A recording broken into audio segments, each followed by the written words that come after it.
Bayangkan seorang pria, lahir dari keluarga sederhana, gagal dalam banyak hal, namun obsesinya begitu besar hingga mampu mengguncang dunia.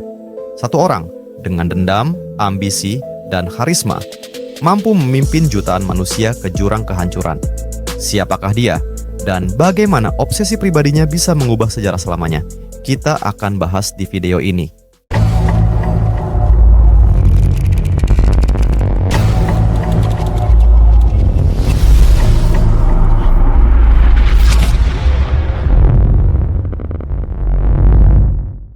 Sejarah seringkali mencatat tokoh-tokoh yang namanya tidak pernah hilang, baik karena jasanya maupun karena kegelapan yang dibawanya. Adolf Hitler adalah salah satu nama yang melekat erat dalam catatan sejarah dunia, bukan karena kebaikan, tetapi karena kebengisan, ambisi tak terbatas, dan tragedi yang ditinggalkannya. Ia lahir pada 20 April 1889 di Braunau am Inn, sebuah kota kecil di Austria, dekat perbatasan Jerman. Dari kecil, Hitler hidup dalam bayang-bayang ayahnya, Alois Hitler, seorang pegawai bea cukai yang keras, otoriter, dan penuh disiplin. Sang ibu, Clara, jauh berbeda, penuh kasih sayang, lembut, dan begitu melindungi anak-anaknya, terutama Adolf yang dianggap rapuh dan penuh mimpi. Masa kecil Hitler tidaklah istimewa, namun di balik itu tumbuh sifat keras kepala, idealisme yang kaku, serta daya imajinasi yang tinggi. Ia bermimpi menjadi seniman, seorang pelukis besar, dan bahkan pernah berjuang masuk ke Akademi Seni di Wina, namun ditolak berkali-kali. Penolakan demi penolakan ini ditambah kehilangan sang ibu karena kanker, membentuk luka batin yang dalam. Dari seorang remaja pemimpi, perlahan lahirlah pribadi yang pahit, penuh dendam, dan meyakini bahwa dirinya ditakdirkan untuk sesuatu yang besar, entah untuk kebaikan atau untuk kegelapan. Namun, di balik catatan-catatan perang yang penuh darah dan ambisi politik, kisah hidup Adolf Hitler juga mengandung lapisan-lapisan kompleks tentang bagaimana seorang manusia bisa mengubah dirinya dari sosok tak dikenal menjadi pemimpin yang mengguncang dunia. Sejarah tidak pernah berdiri di ruang hampa. Masa kecil Hitler yang penuh kegagalan, penolakan dari Akademi Seni di Wina, hingga kehidupannya yang keras di asrama tunawisma, semua menjadi batu bata yang menyusun jalan panjang menuju panggung sejarah dunia. Banyak sejarawan berpendapat bahwa rasa frustasi, kekecewaan mendalam, dan obsesi yang tumbuh sejak muda itu menjelma menjadi ideologi yang mematikan. Kebencian terhadap kelompok tertentu, rasa superioritas bangsa, serta keinginan menguasai dunia, semuanya berpadu dengan kondisi sosial ekonomi Jerman pasca Perang Dunia I, menciptakan badai sempurna yang melahirkan salah satu tragedi terbesar umat manusia. Hitler tidak lahir di ruang kosong. Ia adalah hasil dari zaman, dari ketidakadilan yang dirasakan bangsanya, dan dari pilihan-pilihan politik yang menutup ruang kompromi. Seiring dengan kekuasaannya yang menguat, Hitler juga menjadi pusat dari sebuah kultus pribadi yang menakutkan. Di bawah propaganda Joseph Goebbels, ia digambarkan bukan hanya sebagai seorang pemimpin, melainkan simbol keselamatan bangsa Jerman. Rakyat menyebutnya Führer dengan penuh pengabdian, sementara perlawanan terhadap dirinya dianggap sebagai pengkhianatan terhadap tanah air. Narasi ini berbahaya karena menyingkirkan kemampuan rakyat untuk berpikir kritis, menggantinya dengan fanatisme yang membutakan mata. Dalam suasana itulah, kebijakan-kebijakan brutal seperti Kristallnacht, Undang-Undang Nuremberg, hingga pembentukan kamp konsentrasi dilaksanakan dengan legitimasi, seakan-akan itu adalah tindakan membela bangsa. Inilah pelajaran paling mengerikan dari kisah Hitler. Ketika propaganda berhasil menenggelamkan nalar, maka kejahatan bisa dibungkus sebagai kebenaran. Di panggung dunia, Hitler tidak hanya menjadi ancaman bagi negara-negara besar seperti Inggris, Prancis, atau Amerika Serikat, tetapi juga bagi kawasan yang dianggap strategis dalam peta geopolitik Eropa. Invasi ke Polandia pada tahun 1939 bukan sekadar ekspansi teritorial, melainkan simbol bahwa dunia sedang memasuki babak baru penuh kehancuran. Dari sana, Perang Dunia Kedua meledak dengan kecepatan yang mencengangkan. Tentara Jerman dengan taktik Blitzkrieg menghantam musuh-musuhnya tanpa ampun, memperlihatkan efisiensi mesin perang modern yang membuat Eropa jatuh dalam ketakutan. Namun di balik itu, Hitler terlalu percaya pada keunggulan militer Jerman dan mengabaikan kenyataan bahwa perang global tidak hanya ditentukan oleh senjata, tetapi juga logistik, diplomasi, dan kesabaran. Keputusan untuk menyerang Uni Soviet menjadi bukti paling fatal dari kesombongan strategisnya, membuka jalan bagi keruntuhan yang lambat namun pasti. Dalam titik-titik akhir hidupnya, Hitler semakin kehilangan kendali atas realitas.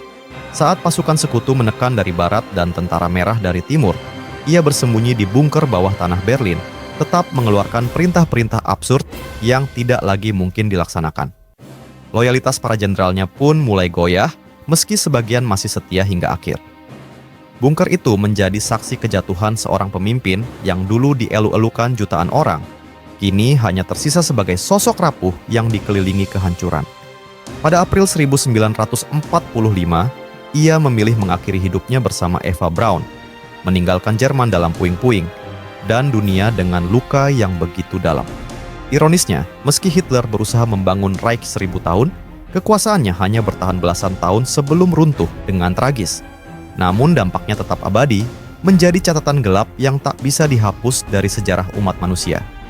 Salah satu aspek paling penting dalam memahami kisah Hitler dalam sejarah Perang Dunia Kedua adalah dampak global dari setiap keputusan yang ia ambil. Invasi ke Polandia pada 1 September 1939 menandai titik tidak bisa kembali. Perang besar yang melibatkan hampir seluruh dunia dimulai.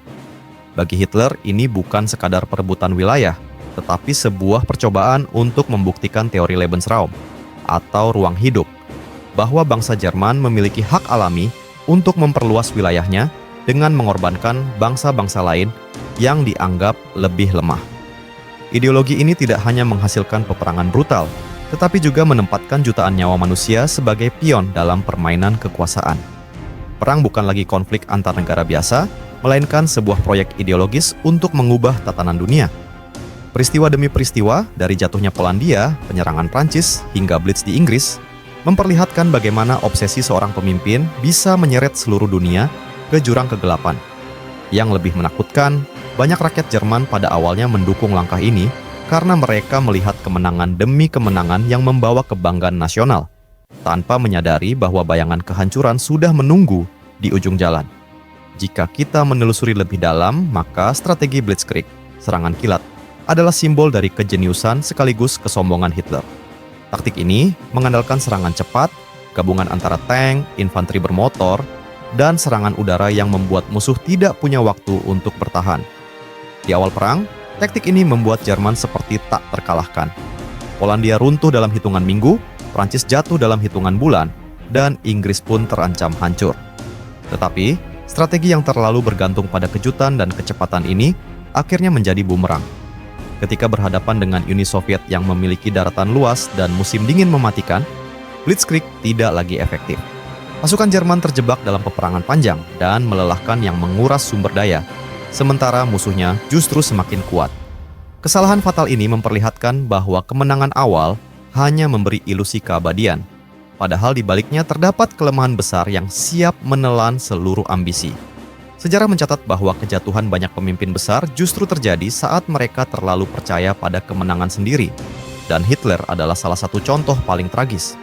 Di sisi lain, kekejaman Hitler terhadap kelompok-kelompok yang ia benci mencapai titik paling mengerikan dalam proyek Holocaust.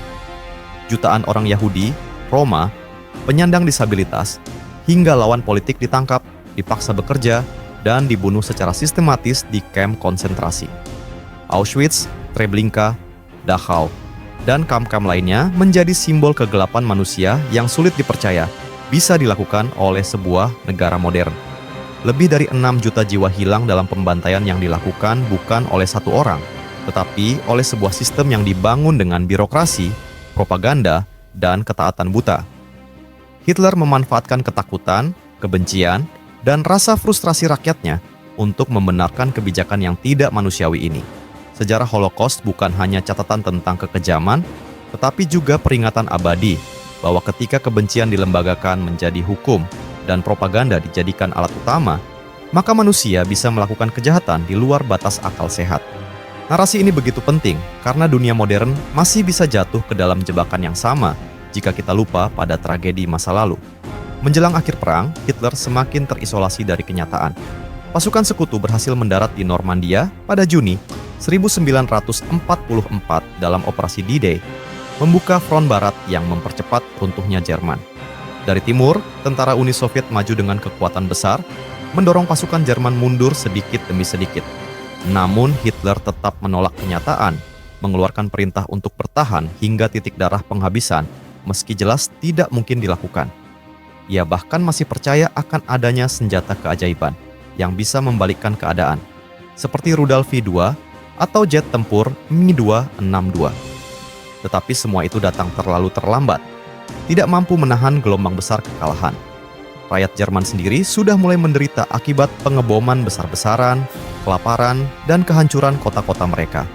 Namun, di tengah kehancuran itu, kultus pribadi Hitler tetap membuat sebagian orang setia hingga akhir, membuktikan betapa kuatnya pengaruh propaganda dan ideologi yang ia bangun selama bertahun-tahun.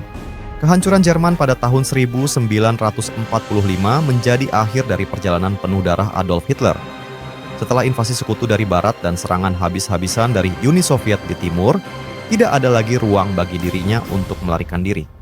Bunker di Berlin menjadi saksi terakhir dari obsesi dan delusi yang sudah menguasai pikirannya. Ia masih bermimpi akan adanya keajaiban senjata rahasia yang dapat membalikkan keadaan. Padahal, realita menunjukkan kebalikan. Tentara sekutunya menyerah satu persatu, kota-kota terbakar, jutaan rakyatnya kehilangan rumah, dan Eropa dipenuhi mayat akibat ambisi politiknya. Hitler tak pernah benar-benar menyesali penderitaan yang ia ciptakan. Bahkan hingga detik terakhir, ia tetap menyalahkan Yahudi, sekutu, dan musuh-musuh imajiner lain sebagai penyebab kehancuran Jerman. Di dalam kepalanya, ia masih ingin dicatat sejarah sebagai tokoh besar. Padahal, dunia melihatnya sebagai diktator yang menghancurkan segalanya. Pada 30 April 1945, Hitler mengakhiri hidupnya dengan menembak diri di kepala, sementara Eva Braun, wanita yang baru saja ia nikahi, menelan racun sianida. Mayat mereka segera dibakar oleh pengikutnya, sesuai perintah, agar tak pernah jatuh ke tangan musuh. Keputusan ini menutup kisah seorang manusia yang membangun karir dari propaganda, kebencian, dan ambisi, lalu mengakhiri hidupnya dalam kehancuran yang ia ciptakan sendiri. Dunia tidak pernah lupa bahwa semua itu lahir dari pidato-pidato penuh emosi, janji-janji kosong, dan permainan politik yang pada akhirnya berubah menjadi salah satu tragedi terbesar dalam sejarah umat manusia. Kisah hidup Adolf Hitler sesungguhnya adalah potret paling gelap dari bagaimana obsesi pribadi bisa menghancurkan dunia. Ia lahir dari keluarga sederhana di Austria, tumbuh dalam lingkungan yang penuh disiplin keras, kegagalan pribadi, dan penolakan berulang kali dalam hidupnya. Semua luka itu membentuk kepribadian yang keras, penuh dendam, serta ambisi besar untuk membuktikan dirinya. Dari seorang pemuda yang gagal masuk sekolah seni, ia berubah menjadi pemimpin politik yang berhasil memanipulasi jutaan orang lewat pidato-pidato penuh emosi. Retorikanya mampu menyihir rakyat Jerman yang sedang terpuruk setelah Perang Dunia I, krisis ekonomi, dan rasa malu akibat Perjanjian Versailles. Ia menawarkan mimpi kebangkitan, kejayaan baru, serta scapegoat, kambing hitam, yang bisa dipersalahkan atas penderitaan bangsa. Yahudi, komunis, dan musuh-musuh imajiner lain dijadikan alat propaganda untuk menyatukan rakyat dalam kebencian. Narasi ini begitu kuat, sehingga banyak orang terjebak dalam pesonanya. Dari pesona itu, Hitler tidak hanya menguasai hati rakyat, tapi juga membangun mesin politik yang sistematis. Ia menata partainya, Nazi, dengan disiplin militer dan hierarki ketat, menciptakan jaringan propaganda yang meresap hingga ke seluruh lapisan masyarakat. Buku Mein Kampf yang ia tulis selama di penjara bukan sekadar memoar, tapi manifesto ideologi ekstrim yang menanamkan rasa superioritas rasial, antisemitisme, dan nasionalisme fanatik. Disinilah terlihat sisi gelap obsesi pribadinya yang dilebur menjadi ideologi, membuat kebencian pribadi menjadi kebijakan negara. Ia piawai memanfaatkan media, simbol, dan ritus publik untuk menanamkan rasa kesetiaan mutlak, mengubah ketakutan, frustrasi, dan rasa kalah rakyat menjadi alat untuk kepentingan ambisinya sendiri. Sekali ia memegang kekuasaan, dampaknya segera terasa secara brutal. Kebijakan diskriminatif terhadap Yahudi, Roma, dan kelompok lain bukan sekadar retorika, tapi diubah menjadi sistem perburuan, deportasi, dan akhirnya pembantaian massal. Pemikiran yang lahir dari luka dan dendam pribadi menjadi mesin kematian yang menghancurkan jutaan nyawa. Program militerisasi Jerman dan invasi ke Eropa adalah perpanjangan dari ambisi pribadi yang tidak terkendali, di mana setiap kemenangan dianggap sebagai pembalasan atas perasaan inferior yang ia rasakan sejak kecil. Dunia menjadi saksi bagaimana satu orang dengan obsesi dan retorika yang tepat bisa menggiring bangsa ke jurang kehancuran. Tapi obsesi Hitler juga membutakan dirinya sendiri. Keputusan-keputusan yang diambil seringkali didorong oleh kesombongan dan paranoia. Alih-alih belajar dari kegagalan militer awal, ia menolak saran para jenderal, meyakini bahwa intuisi dan karisma pribadinya cukup untuk memenangkan perang. Strategi invasi yang ambisius ke Uni Soviet, misalnya, membuka front ganda yang pada akhirnya menghancurkan Jerman. Keserakahan untuk kekuasaan dan kebencian yang dipersonalisasi membuatnya mengabaikan logika, moral, dan rasa kemanusiaan, sehingga kehancuran bukan hanya menimpa lawan, tapi juga rakyat sendiri. Kekacauan yang ia ciptakan di Jerman pada akhirnya memunculkan penderitaan massal, kelaparan, dan kehancuran kota-kota besar akibat serangan sekutu. Hitler juga menciptakan kultus pribadi yang ekstrim. Setiap simbol, salam, dan pidatonya dirancang untuk menghipnotis dan memanipulasi psikologi massa. Ia tahu betul cara memainkan rasa takut dan harapan manusia, sehingga rakyat merasa bahwa keselamatan mereka bergantung pada keberadaan dan keputusan Hitler sendiri. Namun di balik semua itu, ia tetap manusia dengan kelemahan dan kerentanan, paranoid, penuh dendam, dan sering terjebak dalam ilusi kebesarannya sendiri. Akhirnya, obsesi untuk menguasai dunia berbalik menghancurkan dirinya sendiri. Pada akhirnya, kisah hidup Hitler adalah peringatan tentang bahaya obsesi pribadi yang dilebihkan, dipadukan dengan kemampuan memanipulasi massa. Ia menunjukkan bagaimana luka, penolakan, dan dendam yang tidak diatasi dapat berubah menjadi ideologi berbahaya. Dunia yang pernah ia kuasai dengan propaganda dan teror harus menanggung akibatnya selama puluhan tahun. Setiap kota yang hancur, setiap nyawa yang hilang, dan setiap kebohongan yang disebarkannya menjadi bukti tragis dari potensi destruktif manusia ketika obsesi pribadi dijadikan senjata terhadap kemanusiaan. Kesimpulannya, kehidupan Adolf Hitler adalah contoh paling gelap dari bagaimana obsesi pribadi, dendam, dan ambisi yang tak terkendali bisa menghancurkan tidak hanya diri sendiri, tetapi juga jutaan orang dan tatanan dunia. Dari masa kecil yang penuh penolakan hingga puncak kekuasaan yang dicapai melalui manipulasi massa dan propaganda, Hitler menunjukkan bahwa luka pribadi yang tidak diatasi bisa berkembang menjadi ideologi ekstrem yang memicu kebencian, diskriminasi, dan kehancuran massal. Retorikanya yang mempesona rakyat Jerman hanyalah alat untuk menyalurkan obsesi pribadinya ke dalam kekuasaan politik, menciptakan perang, genosida, dan penderitaan yang luar biasa.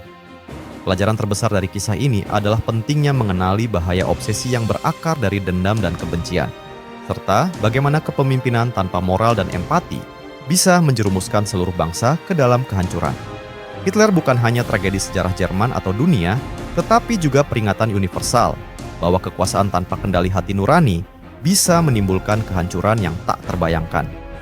Ia mengajarkan bahwa manusia perlu mengendalikan ambisi pribadi, memahami luka batin, dan menyalurkan kekuatan mereka untuk membangun, bukan merusak peradaban. Kisah Hitler mengingatkan kita bahwa kebencian dan obsesi bisa lebih berbahaya daripada senjata apapun. Dari satu orang, lahir ideologi yang menghancurkan dunia. Maka, tugas kita hari ini adalah memastikan sejarah kelam itu tidak terulang. Mari belajar dari masa lalu, menolak propaganda yang menebar kebencian, dan memilih jalan kemanusiaan. Karena hanya dengan itu, kita bisa membangun dunia yang lebih adil dan damai.